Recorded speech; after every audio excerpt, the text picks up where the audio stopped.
Oh, and here we go.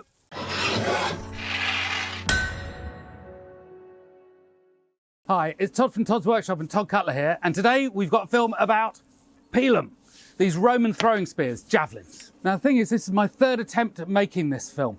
I have messed up.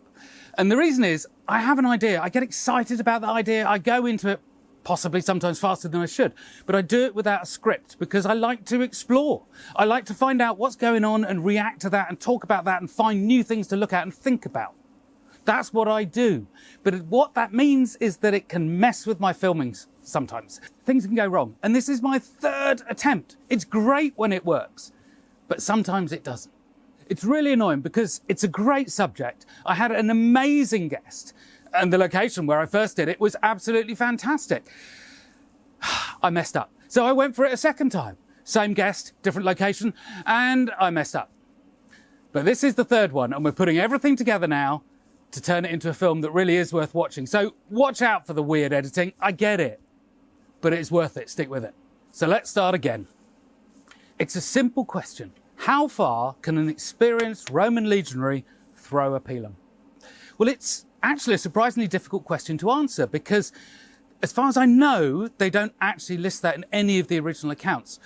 So you have to try and work it out. You have to try and extrapolate. Well, the problem is, I am no good at throwing. So I can't find out, if I throw it, I can't find out how far an experienced legionary would throw it. And if I can't see how far he's going to throw it, I can't find out how powerful a throw it is, how much energy it carries, and therefore what it does to flesh, what it does to armour, what it does to shields. So I need, first step, to get somebody who can throw one of these things properly and to throw it a distance that actually means something. So I was lucky enough to be able to recruit Michael Allison. He throws for the GB under-20s team. He's a fantastic experienced thrower and exactly what I needed. These are heavier than a modern javelin. This weighs in at about 1.3 kilos. Modern javelin's about 800 grams. Now, when I went around on the web looking for how far these things could be thrown, I came up with numbers like 15, 18 meters. That seems to be what people are talking about. Well, that's pretty close, but on the other hand, these are heavier than modern javelins. So there's really only one way to find out, and that's what Todd's Workshop channel is all about. Let's go do it. So I contacted Michael, went to see him at the Iffley Road Athletics field, which is where Roger Bannister did the 4-minute mile back in the 50s. It's also home to Oxford University Athletics Club, who allowed me to film there. So thank you very much, everybody who was concerned. And I gave one of these to Michael, and this is what happened.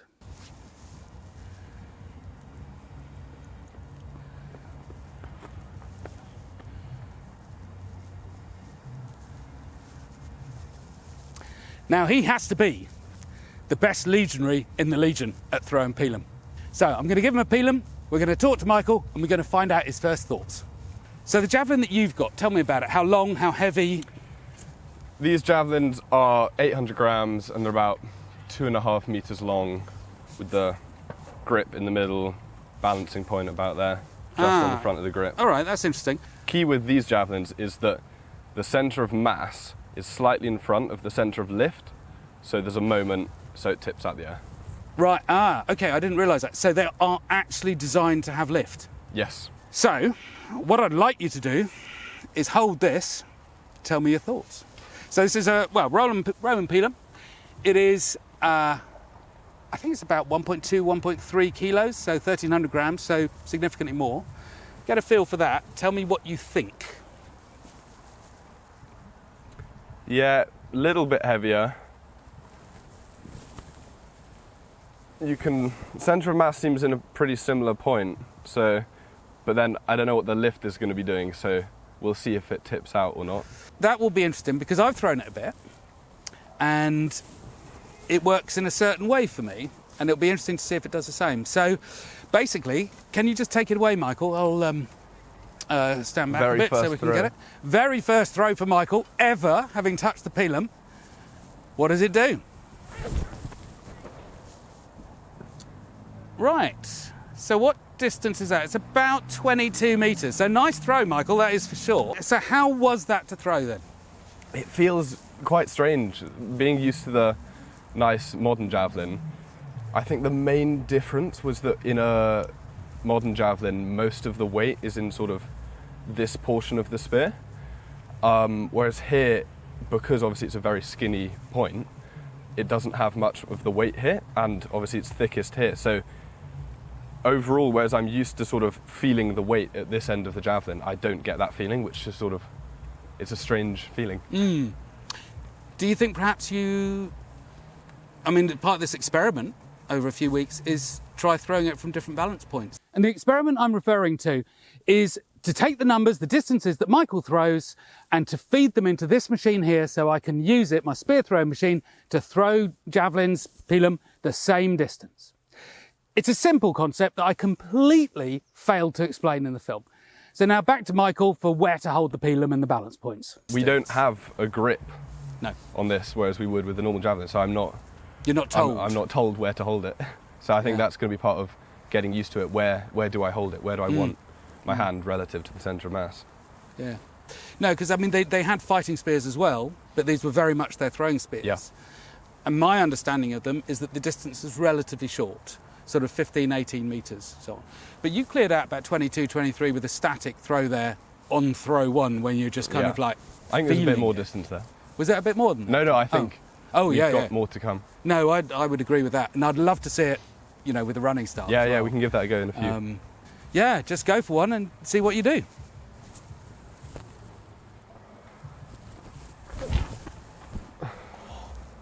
Now that was beautiful. But that one I caught a little bit better, so it went straight. But even on that, the flight on that was much nicer. That was beautiful. But that's the same one you threw before. Yeah, I don't know, just a second throw got a bit more used to it. And do you feel that you did something different? I mean, that couldn't have been a better throw, basically. No, it was, I mentioned before how these javelins seem a little bit more sort of unstable in the air. It just means you have to be technically perfect and make sure you're hitting it really nice and aligned. Otherwise, any slight deviation and it's going to spin out of control like the last one. Okay. So in a way that says to me you've got to be calm and controlled. Like if you're panicked and you're worried, exactly, it's not the throwing weapon for you, perhaps.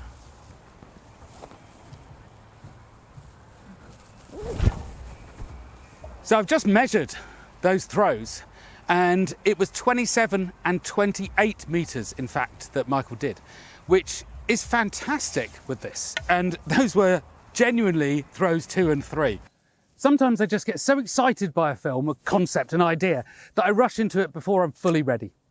Now, I realised that I'd messed up the first one, so I went and organised a second film with Michael down here. But then the weather was really cold. And I didn't realise, actually, that makes such a difference to an athlete. I'm not athletic myself. And so I didn't realise he couldn't put the energy into throwing the second filming day because he's worried about being injured. This is just a trivial little YouTube film compared to his career. It's not important. But what it did mean, it highlighted to me, in fact, I didn't realise it was a thing, that actually the range of a Pilum, the effective range of a Pilum, will be different in hot and cold weather. I mean, I get it with bows, but I wasn't expecting it with spears. Anyway, we've not quite made it to 30 metres yet. So here's your incentive. You see right at the 30 metre mark? Yep. GoPro number 8, commonly known as Graham, replaced GoPro 7. Which was this one. So this was Graham the second or first, I forget which. So we've now got Graham the third out there. Fourth, I don't know, I've killed too many.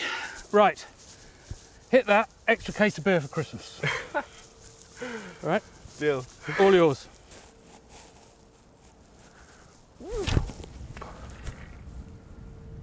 Oh, it's about 1.5 meters away, all right. Oh. Oh, that far. Right, okay, I think we'll up sticks. We'll go and have a look at that and we'll talk about aiming. Are you disappointed? Well, I saved you a GoPro, but you not by much. You did save me a GoPro. But that is, 30 centimetres, 1 foot away, which is fantastic. How aimed was that? I was aiming for the GoPro. So first one, about 1 metre out, maybe 1.5 meters. Second one, 30 centimetres. So actually, that's probably about as accurate as I can shoot a bow, to be honest. And I'm not a bad shot. I'm not amazing, but that is really quite accurate.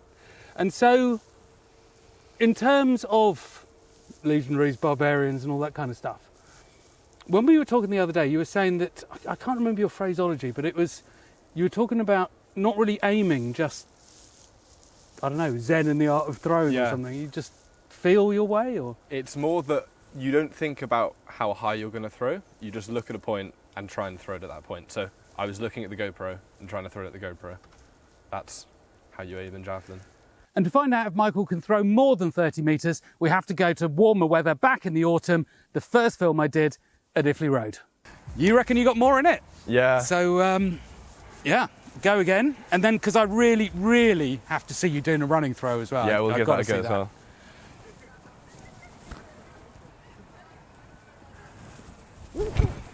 Again, I'm going to have to move the GoPro back because I keep on missing the shot. So we're up in the early 30s now on throw 4. Yeah. I mean, how does that feel? Because it's a very different weight to your javelin. Yeah, it's I mean, although the weighting is different, it is still a spear. So, like, although it will take a little bit of getting used to, it's still what it is. I'm still fairly comfortable throwing that. It is my implement. But yeah, I think it's going to be about getting used to the difference in the position of the centre of mass, and as I mentioned, also the fact that the main weight of it isn't in the tip. Yeah. Well, I'd say you're doing pretty well after your 4th throw. So, Thank you very much. So let's go again. Oh, I love working with professionals. Brilliant.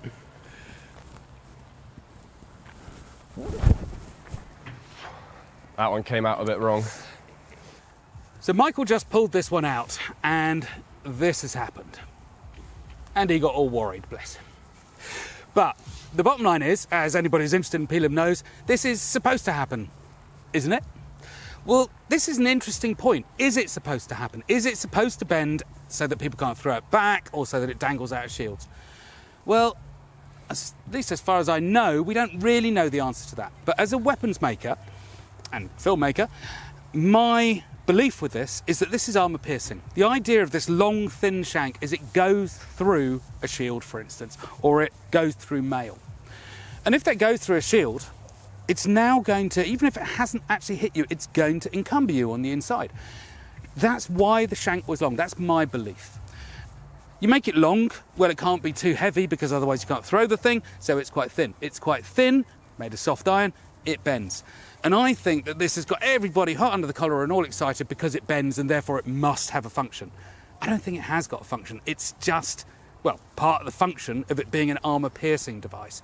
It needs to be long and thin and light-ish weight. But the question is, can you throw it? Because apparently you can't throw them back. Part of the problem with the first film was I left the filming too late in the day. It got too dark. So another awkward cut, please forgive me, back to the second film. Either way, they're quite easy to bend. So we've got that one now as well. So a matching pair. So Michael, take those 2 lovely projectiles away and we'll give it a go. This is really quite bent, this one. That really is quite bent.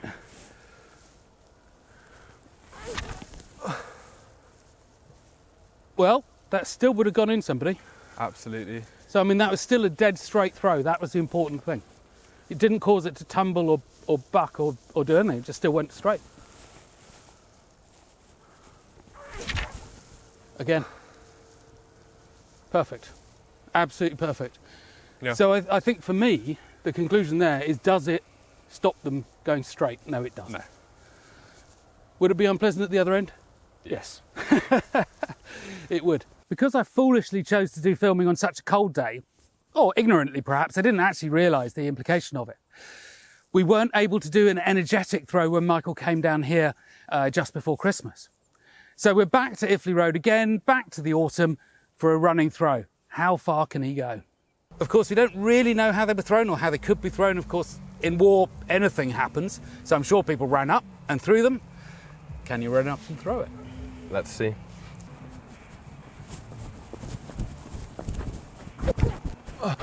Oh, that is awesome. I know he's supposed to be good because he throws for the UK. But again, that was the first time he has done a running throw with one of these. And it was a little point heavy, but it was awesomely good. Awesomely good. Fantastic. How did you feel? Yeah, slightly mishit it, that's why it tipped out, but Yeah. there's more distance there. Oh God, throw one. Come on, give yourself a break. I'll give him a break as well. Throw two.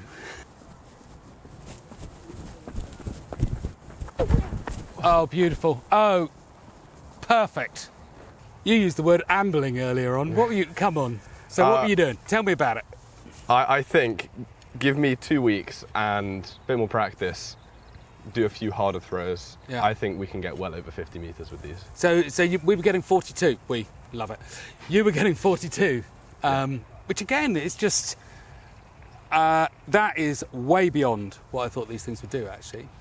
So we'll see you again, and then we'll dial in Michael's numbers. We'll put it into our spear thrower, and then we can run some tests because, well, I want to see these things go through mail and shields and whatever else we're going to do with it.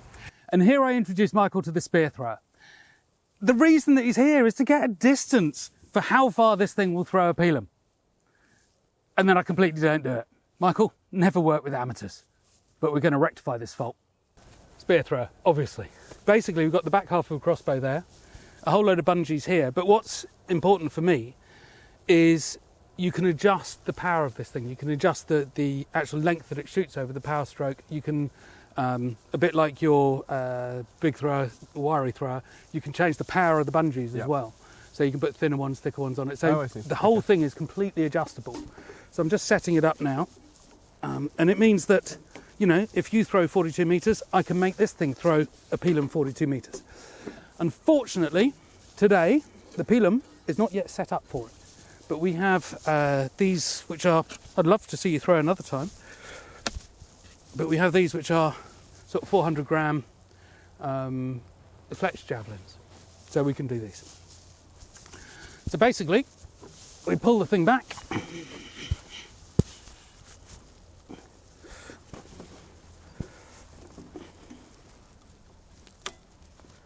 So we're in. Looks a little bit Heath Robinson. And then really, you just shoot it as you would anything else. That's it. So good. So you feeling the urge? Oh, absolutely. All right, so that's what? That's 35 metres, something like that, at, what's that, 30-degree elevation? That's so good. But it's like I say, it's not at full power by any means. Oh yeah, no, but I can just see how, yeah, you put some big bungees on this and just launch something. But it means that I can replicate your throw now without having to actually be good at throwing. Right, let's load her up. One of the weirder and crazier things I've built. Right, all yours. Trigger is live.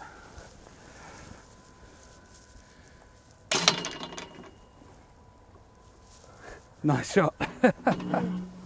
So that is the whole reason that you were down here today.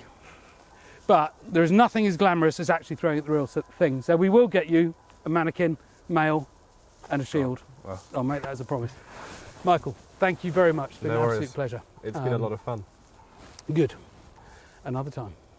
So this is the part that should have been there all along. Throwing a Pilum with our spear thrower. So I've modified the back of this Pilum here because it has a butt spike. So I've put a little wooden bit that will catch the string. And now we're going to load this thing up. Not exactly a handy battlefield weapon, but it does the job.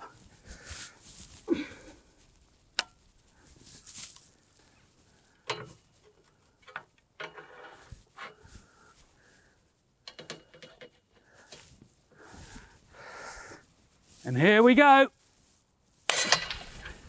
Lovely. Oh, fantastic. What a way to end.